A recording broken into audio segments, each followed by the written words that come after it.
कृष्णा। आज है डे 18 नमकीन डबल रोटी। अभी हम चैप्टर 10 रीड कर रहे हैं, नरक में प्रवेश। हमने चैप्टर 10 के फर्स्ट पार्ट में देखा कि गागो को किस प्रकार कारावास ले जाया गया और वहाँ उसके दिन किस तरह से निकल रहे थे। वो ब्रेड खा के 3-4 दिन की सूखी ब्रेड खा के वो अपना दिन निकाल रहे थे वहाँ पे। तो वो ऐसा उन्होंने देखा। और वो माला जब भी कर लेता था उंगलियों पर 116 माला जब कर लेता था, क्योंकि हरिनाम दीक्षा के बाद एक भी दिन हमें माला नहीं छोड़नी चाहिए। तो ऐसा उनके दिन निकल रहे थे। तो अभी हम आगे कंटिन्यू करते हैं 10 चैप्टर। एक ब्रेड के नर्म टुकड़े को लेकर हाथ से दबा कर सूख खूब एकसार करके उसे प्लास्टिक की थैली में बंद करके 2-3 दिन छोड़ देते थे। इससे ब्रेड चिपचिपी और बुदबुदार हो जाती थी। फिर उसे कपड़े से दबाकर उसका सारा पानी निकाल देते थे। तब कुछ भी बनाने के लिए कच्चा माल या प्लेडो तैयार हो जाता था। बंदी लोग इस प्रकार बहुत सुंदर वस्तुएं बना लेते थे जो सूख कर पत्थर की तरह हो जाती थी।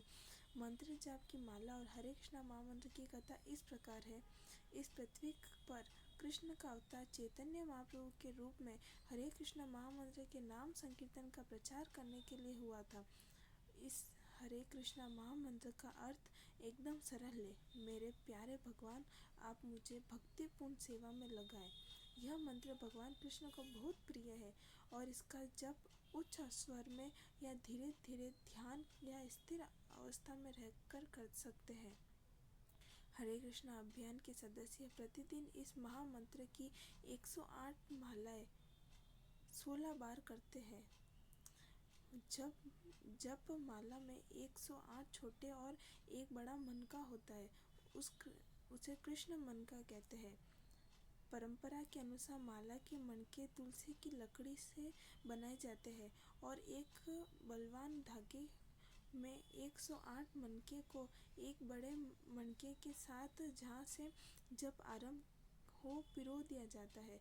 माला को कपड़े के एक झोले में रखा जाता है जिससे माला स्वच्छ और सुरक्षित रहे। मैंने एक नए मोजे से धागा निकाल कर 108 मनके ब्रेड के बनाकर एक माला बना ली थी, परंतु मैं उसे एक सप्ताह से कभी भी कम समय तक रख पाया। एक दिन एक गार्ड ने मुझे माला जप करते देख लिया और इसके लिए उसने मुझे सजा दिलाने की तैयारी कर ली। बिना किसी बात के उसे बहुत गुस्सा आ गया। उसने उसी माला को मेरे मुंह और शरीर पर इतना मारा कि वह मारते मारते थक गया। वह माला ही जिसके लिए मैंने ब्रेड के बहुत सारे टुकड़े बचाए थे। वह कारावास में मेरी एकमात्र पूंजी थी।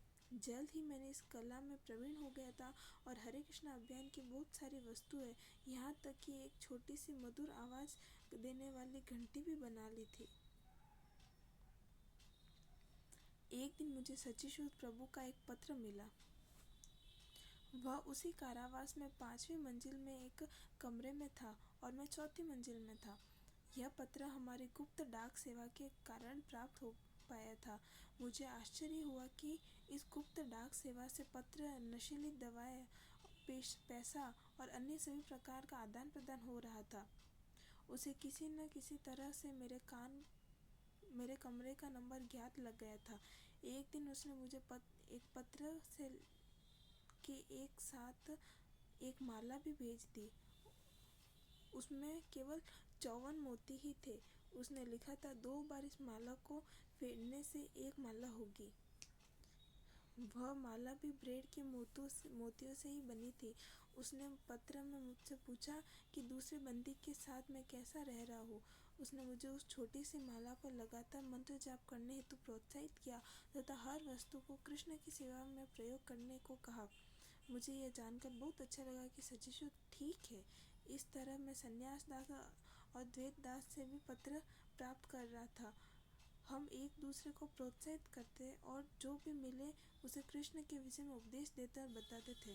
थोड़े समय बाद कारावास में सबको कृष्ण के बारे में कुछ न कुछ ज्ञात लग गया। कारावास की दूसरी कोठरी की बंदी मुझसे और दूसरे कृष्ण भक्तों से इस विषय में प्रश्न करते थे और हम जल्द ही उन्हें उत्तर दे देते थे। हम सिगरेट के पैकेट के अंदर एक कागज या ऐसी ही व्यर्थ की चीज़ों के छोटे छोटे टुकड़े पर उत्तर लिख देते थे। इस तरह का वार्तालाप करना बहुत खतरनाक था। कारावास के गार्डों ने मुझे और कई दूसरे बंदियों को इस कारण बहुत बार बुरी तरह से पीट कर सजा दी थी।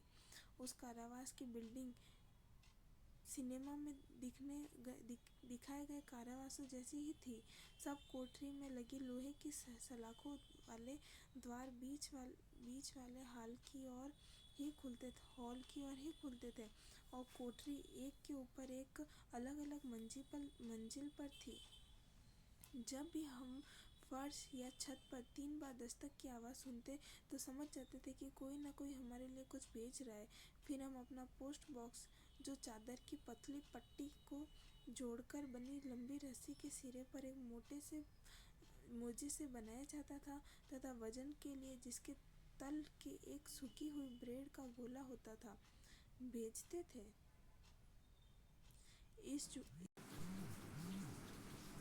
इस जुगाड़ को मोजे में भेजने वाला सामान रखकर एक कोठरी की खिड़की से दूसरी कोठरी की खिड़की की ओर फेंक दिया जाता था।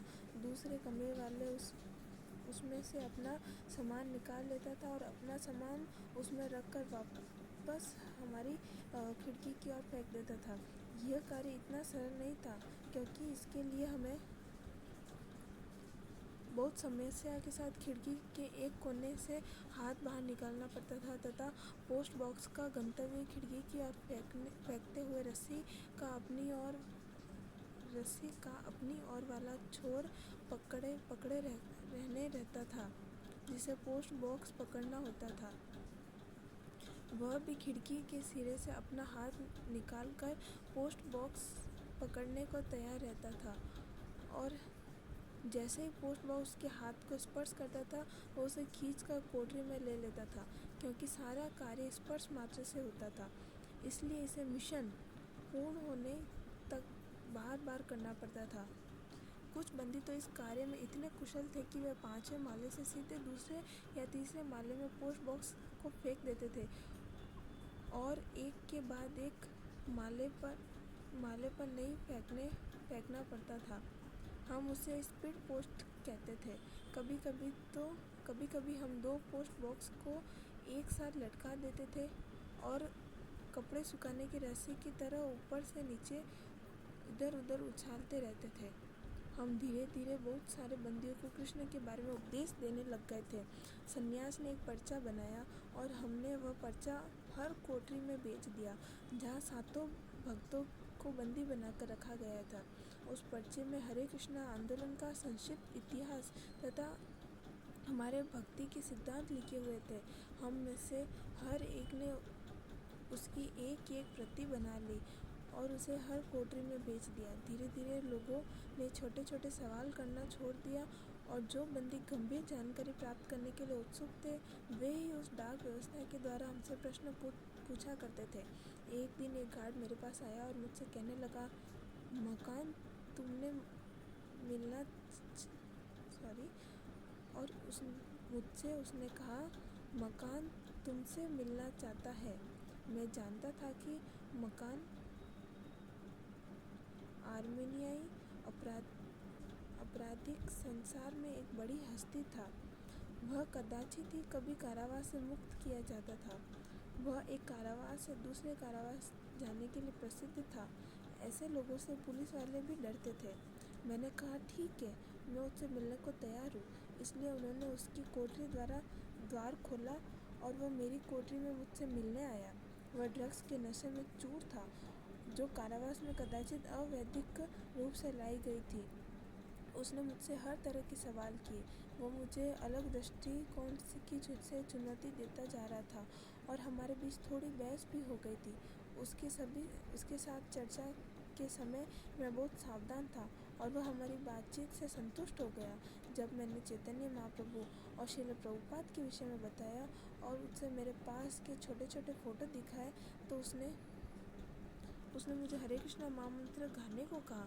जब मैंने हरे कृष्णा महामंत्र का समापन किया तो उसने कारावास की गार्ड से कहा कि जब भी मैं महामंत्र गाऊं तो वो मुझे तंग न करे।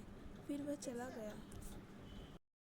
मुझे इस बात से बहुत प्रसन्नता हुई कि उसने गार्डों को मुझे हरे कृष्णा महामंत्र गाने देने को कहा। ऐसा लगता था कि गार्ड उसकी बात का सम्मान करते थे।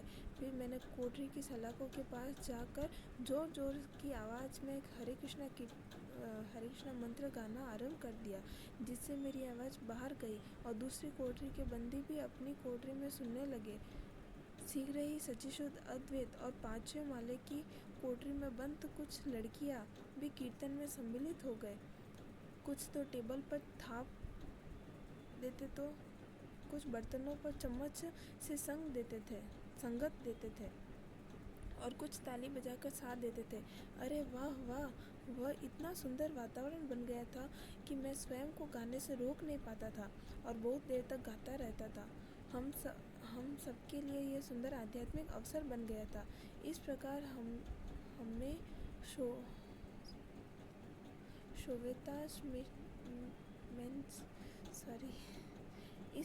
हमने सोवेतासमेंस कारावास या नर्क में संकीर्तन आंदोलन का उद्घाटन कर दिया। जल्द ही सबको ज्ञात लग गया कि मेरे पास चित्र थे और सब लोग उन्हें देखना चाहते थे। मैं सारे जेल में उन चित्रों को भेजने के लिए विवश हो गया और कुछ दिन बीत जाने के बाद वह चित्र मेरे पास आते थे। इस प्रकार सभी कारागृह वासियों को मेरे पंच तत्व और गुरु के दिव्य दर्शन का सौभाग्य मिल गया। सचिशुद्ध ने मुझे एक दूसरा उपहार भेजा। वह था मुझे में से निकले गए सिंथेटिक धागों से सजा एक असाधारण रूप से सुंदर पेन। वह एक दिन में ऐसे 2-3 पेन बना लेता था और उन पेनों पर संगीत सुंदर रंगीन हरे कृष्णा, जय गुरुदेव आदि संदेश लिख देता था और फिर वह उन्हें बांट देता था। कुछ पुलिस वालों ने हमें उनके लिए भी माला बनाने के लिए बोला, तो जल्द ही हम समझ गए कि 54 मोतियों की माला भी खतरनाक है। इसलिए हमने 27 मोतियों की माला बनाना आरंभ कर दिया। छोटी होने के कारण उन दुष्ट गार्डों की दृष्टि से उन्हें छिपाना आसान था। केवल इतना ही अंतर था कि 108 मंत्रों को गिनने के लिए 4 बार हमें उस माला को फेरना पड़ता था। फिर तो मैं 9 मनकों की माला का ही प्रयोग करता था और वह माला हमेशा अपने साथ रखता था। कोई दिन सामान्य दिनों से अच्छे होते थे या यूँ कहूँ कि अन्य दिनों की अपेक्षा कम दुख भरे होते थे। कुछ बंदी धीरे धीरे कमोवेश कृष्ण भक्त बन गए थे तथा मुझसे तथा दूसरे भक्तों से कृष्ण के विषय में अधिक जानने की इच्छा करते थे। कुछ बंदी तो हमारे साथ सुबह के समय कृष्ण नाम संकीर्तन करते थे और उनके मित्रों या घरवालों द्वारा लाया गया भोजन हमारे साथ बांटने लगते थे। यह देखने में इतना अच्छा लगता था कि वे उनके घर से आए हुए भोजन के पार्सल में से शाकाहारी खाद्य सामग्री निकालकर टेबल पर रख देते थे, जिससे मैं उसे भगवान को भोग लगाकर आरंभ कर दूं। इसके बाद मैं वह भोजन अपने साथ लाए गुरुदेव और पंचतत्व के फोटो छोटे छोटे चित्र के सामने सजाकर अपनी छोटी सी सूखी ब्रेड से बनाई जादुई घंटी बजाकर भगवान को अर्पित कर देता था। जल्द ही हमारी कोठरी में भगवान को भोग रूपेण भोजनार्पण करना एक परंपरा बन गई और हर कोई भक्त से प्रसादम लेता था। यहाँ तक कि जो लोग कृष्ण भावना के विरुद्ध थे वे भी हमारे प्रसाद में से कुछ खा लेते थे। बहुत ही जल्द बंदी हमें कहते थे कि वे भगवान को चढ़ाए गए और बिना चढ़ाए गए भोजन में अंतर बता सकते थे। सप्ताह में एक दिन गार्ड हमें बहुत बड़े शावर वाले स्नान घर में स्नान करने को ले जाते थे। वह हम लोग अपने सब कपड़े उतार कर एक गर्म भट्टी वाले कमरे के रेक पर रख कर पूर्ण निर्वस्त्र स्नान करते थे। हमारे कपड़े इतने गर्म हो जाते थे कि कपड़ों में छिपे सब कीड़े और कीटाणु मर जाते थे। वह कुछ बड़े बड़े सिंक लगे थे जिसमें हम लोग अपने मोजे और कपड़े धो लेते थे। सप्ताह में केवल एक दिन ही नहाने को मिलने से हम बहुत खराब लगता था। इसलिए खात्सिक और दूसरे कुछ भक्त लोग जो हमारी कोठरी में रहते थे, वे गार्डों को 2 बार नहाने देने के लिए रिश्वत देते थे। बंदियों द्वारा कार्य में लाई जाने वाली सभी चीज़ें बदहाल, मुड़ी तुड़ी या पिचकी हुई तथा कभी कभी बहुत धारा वाली और अनुपयोगी होती थी। मैंने वहाँ कभी भी कोई नई कप प्लेट या कोई चमकदार और चिकने बर्तन नहीं देखे। जो भी चीज़ें वह थी वे कितने लोगों द्वारा पहले काम में ली हुई थी। बंदी सभी चीज़ों को आपस में लड़ने के लिए कार्य में ले लेते थे। केवल वे ही चीज़ें कार्य में नहीं ले पाते थे जो जमीन या दीवार के साथ पक्की जुड़ी हुई होती थी। कारावास का यह अनलिखा नियम था कि वह उपयोग में आने वाली कोई भी वस्तु बाहर न जाए। जिस किसी भी कारावास की सज़ा पूरी होती है, उसे उसके जेल में आते समय पहने हुए कपड़े वापस दिए जाते थे। यह वही कारावास के कमरे में कपड़े बदलकर कारावास के कपड़े या बंदियों या उस गार्ड को दे देता था। कभी कभी कोई बंदी अपने पुराने कपड़े या कारावास में बनाई गई चीज़ें बेच दिया करते थे। सब स्थान जैसे पैसे की कीमत ही थी, वैसे ही वहाँ भी सब स्थान पैसे का ही बोलबाला था और पैसे से ही सब कुछ खरीदा जा सकता था। पैसे से ड्रग्स, पेस्ट, सिगरेट, बाहर का भोजन, तौलिया, रंगीन पेन, कागज आदि जो भी चीज़ें वह खरीदता जा सकता था। बंदियों को जो भी पैसों की आवश्यकता होती थी, वह अपने परिवार वालों को पत्र लिखकर वह पत्र कारावास में गार्ड को अपने रिश्तेदार को याद देकर भेज देते थे। फिर जब भी उनके घर से पैसा आता था तो वे गार्ड दलालों की तरह हर बार 100 रूबल अपने शुल्क के रूप में रख लेते थे। प्रभुपाद की 1-2 पुस्तकें अपने पास रखने की मेरी बहुत इच्छा थी, परंतु गार्डों को देने के लिए मेरे पास पैसे नहीं थे।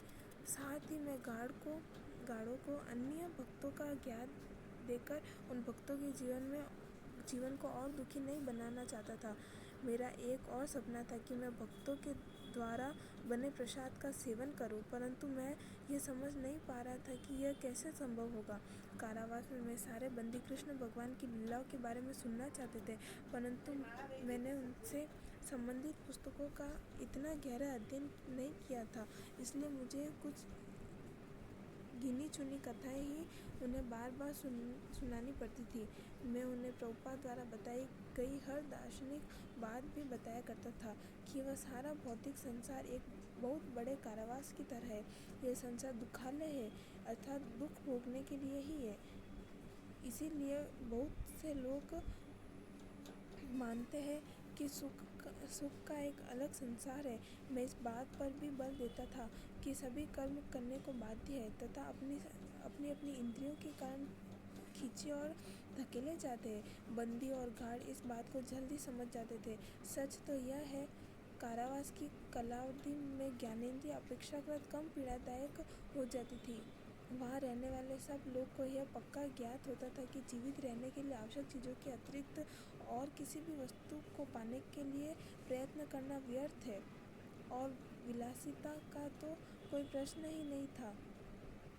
मैं जो आध्यात्मिक ज्ञान या शिक्षा सब लोगों के सामने बार बार दोहराता था, वह था हम आत्मा है, शरीर नहीं। आत्मा अजर अमर है और ज्ञान तथा शांतिपूर्ण आनंद युक्त है। भगवान कृष्ण ने गीता में कहा है कि आत्मा अमर है। पानी से वह भीगता नहीं, आग से जलाया नहीं जा सकता, शरीर के मर जाने से वह मरता नहीं, किसी भी हथियार से वह काटा नहीं जा सकता। जब मैंने अपने कारावास के साथियों को यह बताया कि कृष्ण भगवान का जन्म कारावास में हुआ था, तो यह बात जानकर उन्हें अच्छा लगा। मैंने उनसे कहा, कृष्ण भगवान ने यह प्रतिज्ञा की कि जब भी धर्म की हानि होगी और वे स्वयं आकर अपने भक्तों की रक्षा तथा राक्षसों का विनाश करते हैं। आज से 5000 वर्ष पूर्व ऐसा ही समय था। उस समय सारा संसार राक्षसी शक्तियों युक्त लोगों से भरा हुआ था। इसलिए भक्तों ने कृष्ण भगवान से अवतार लेने की प्रार्थना की और उन्होंने कहा कि मैं स्वयं प्रकट हो जाऊंगा। कृष्ण भगवान की अवतार प्रक्रिया को त्वरित करने हेतु देवताओं ने राक्षसों के राजा कंस से कहा कि उसकी स्वयं की बहन देवकी का 8वां पुत्र ही उसका काल बनेगा। इस पर कंस ने उस समय अपनी तलवार निकाल कर अपनी बहन देवकी को मारना चाहा, परंतु उसके पति वासुदेव ने कंस को पुनः विचार करने को कहा। उन्होंने कंस से कहा कि यदि तुम देवकी को, जो एक स्त्री है, मार दोगे तो तुम्हारे सम्मान की हानि होगी। तुम्हें चिंता करने की कोई आवश्यकता नहीं है, क्योंकि अभी हमारे 8 बच्चे नहीं हैं और देवकी से भी तुम्हें कोई भय नहीं होना चाहिए। मैं तुम्हें यह वचन देता हूँ कि जब भी हमारा कोई पुत्र होगा, मैं तत्काल उसे लाकर तुम्हें प्रदान करूँगा। कंस यह जानता था कि उसके बहनोई वासुदेव अपने वचन के पक्के हैं और उनके शब्द सोने के समान खरे थे। उसने अपनी नवविवाहित बहन देवकी एवं बहनोई वासुदेव को कारावास में डाल दिया। प्रति वर्ष देवकी को एक बच्चा होता और उसके पति वासुदेव को वासुदेव उसे लाकर कंस को दे देते थे। कंस अपनी मृत्यु से इतना डरता था कि वह उस बच्चे को पत्थर पर फेंक कर मार देता था। जब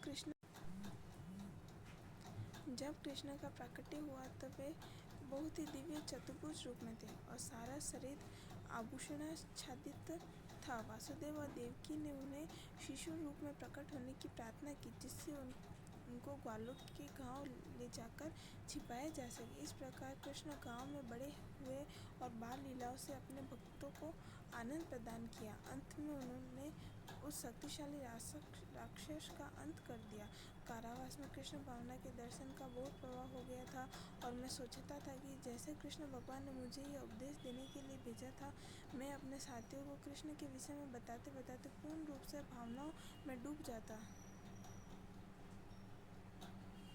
यह एक विचित्र बात थी कि उन लोगों को समझाते समय मैं एक ऐसी कथाएं तथा उदाहरण भी सुनाया करता था जो मैंने ना कभी पढ़े और ना कभी सुने थे। ऐसा लग रहा था कि मैं कारावास के बाहर की बातें सुन या देख सकता था। हो सकता है कि मैं प्रयत्न कर रहा था। मैं मन ही मन हंस रहा था और अपने आप से पूछ रहा था कि अरे भाई, तुम्हें यह बात कहाँ से ज्ञात लगी। ऐसे समय कारावास की कोठरी का सारा वातावरण बहुत सुखद बन जाता था। सब लोग मेरी बातों को बहुत ध्यान से सुनकर और सहमत होकर अपने सब दुखों और समस्याओं को भूल जाते थे। मैं नहीं, कृष्ण कह रहे थे। यह सब घंटों चलता रहता था और कभी कभी तो तब तक चलता रहता था जब तक गार्ड आकर अपनी चाबी के गुच्छे को जोर से खनखनाते हुए भोजन के लिए या गिनती के समय के लिए या किसी और कार्य के लिए तैयार होने को नहीं चिल्लाने लगता। मेरे कमरे में बहुत से चित्रकार रहते थे। वे रंगीन कमलों से कारावास संबंधी चित्र या लड़कियों के चित्र रुमाल पर बनाया करते थे। वे अधिक कुशलपूर्ण व्यावसायिक श्रेणी के एक दूसरे बंदी के चित्र बनाते थे। फिर वे जिनके चित्र बनाते थे उसे अपने प्रिय लोगों को भेज देते थे। जब हम सब सदैव ये सोचते थे कि उनकी इस कुशल कलाकारी को कृष्ण की सेवा में कैसे उपयोग करें। एक दिन कदाचित कमलामाला और सन्यास दास ने कृष्ण की सुंदरता का वर्णन उनमें से एक कुशल चित्रकार के सामने किया और विश्वास न करे वह चित्र पूर्ण रूपेण कृष्ण के चित्र से मिलता था। वह एक बहुत सुंदर चित्र बन गया था। कृष्ण भगवान के पीछे सुंदर मोर, गाय बहुत सुहावना लग रहे थे। मुझे उस चित्र से बहुत लगाव हो गया था, परंतु मुझे यह ज्ञात नहीं था कि उस चित्र का बाद में क्या हुआ।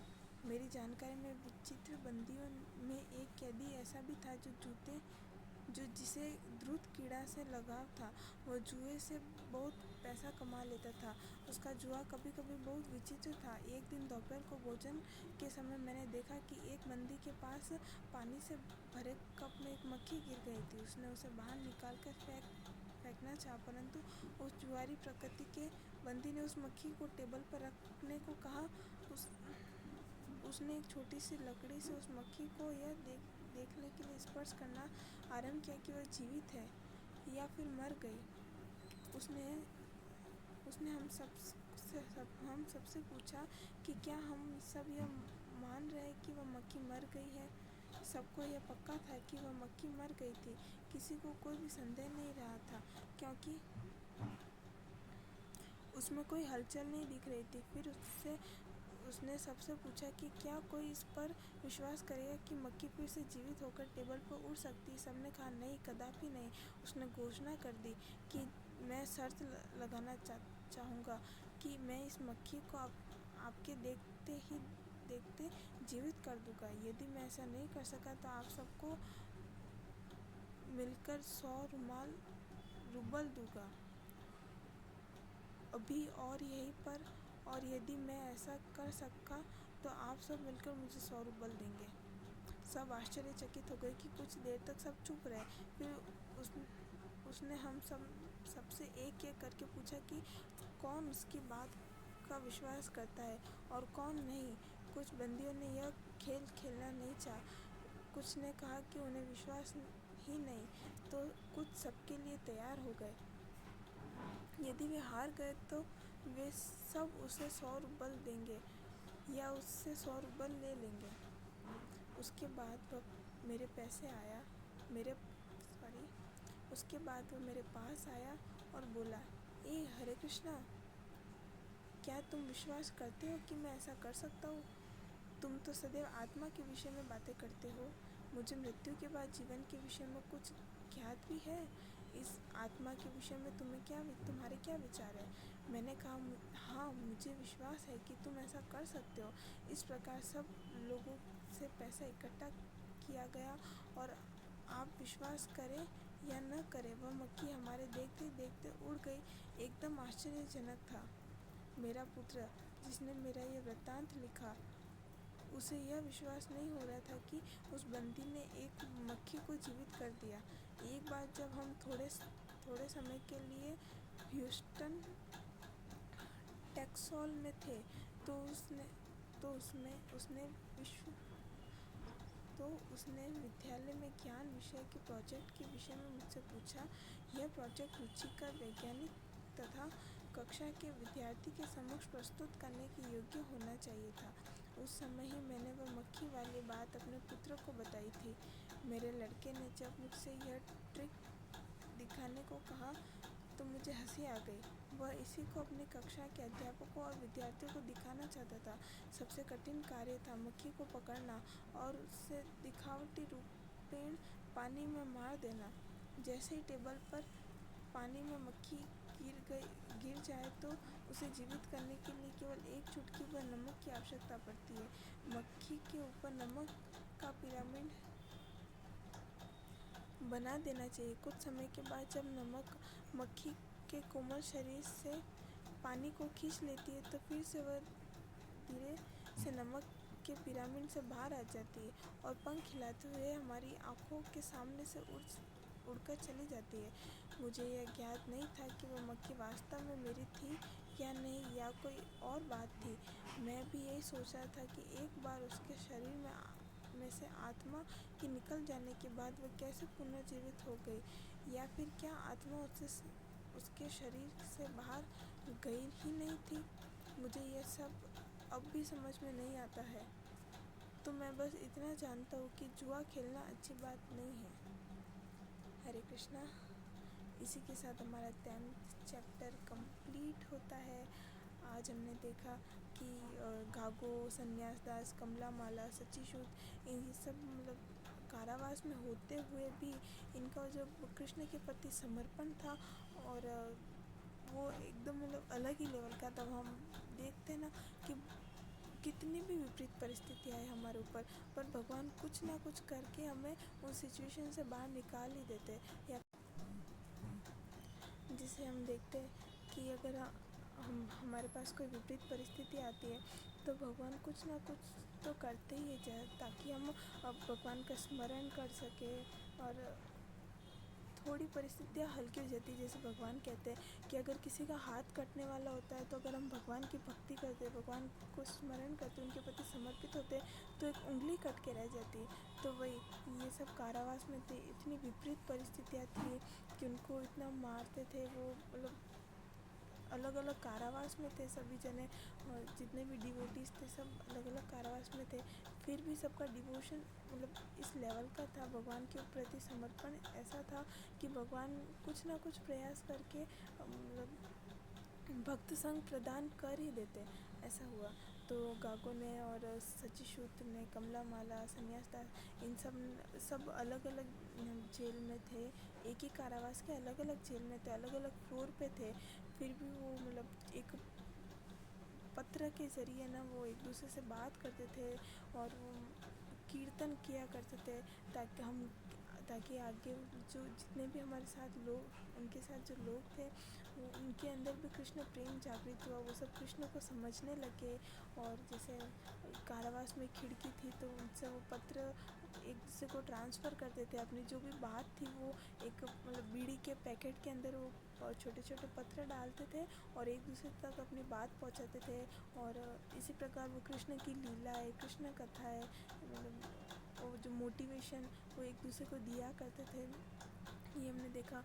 और जो घाघो है वो तो हर टाइम भगवान का कीर्तन करता रहता था, भगवान माला करता था, भगवान के ऊपर इतना समर्पित था कि कोई भी विपरीत परिस्थिति आए वो मतलब भगवान का स्मरण, ऐसा नहीं होता था कि वो भगवान का स्मरण ना करे। तो उसका प्रभाव ये होता कि उसके आसपास में जितने भी नॉन डिवोटी थे वो भी डिवोटी होने लगे, वो भगवान को समझने लगे, कृष्ण कथा सुनने लगे।